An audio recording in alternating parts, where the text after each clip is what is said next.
अघोषित बिजुली काट होची मो मंत्री महोदय को से विषय अवगत करी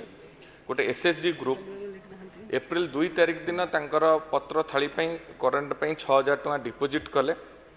2 तारिख ठार 20-22 तारिख जाई दौड़िले ऑफिस के आज करेन्ट अणा हबो काली करेन्ट अणा हबो जेतेबेले नहला तांकर किस्ती दवा पई से माने करेन्ट आनी नेले एवं 25 तारिख दिन एनफोर्समेंट टीम जाई 129,000 टका फाइन कले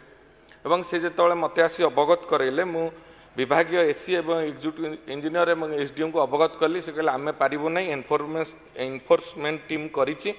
आपण ऊपर जाई कहंतु मु मंत्री महोदय को आसी भेटी धन्यवाद देवी से सांगे संग पदक्षेप नहीं कि कहले छाड़ कर दिया जाइछि ता परदिन जेतले मु कहले जाई कि ऑफिस रे देखा करंतु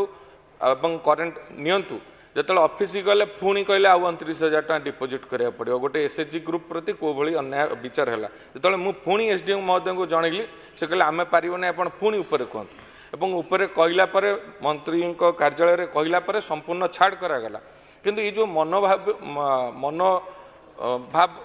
टीपी शेड्यूल रही साधारण लोकों प्रति गरीब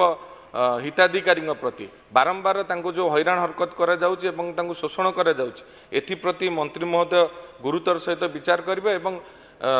रिपेयरिंग आଳରେ बारंबार करेन्ट काटिबा एवं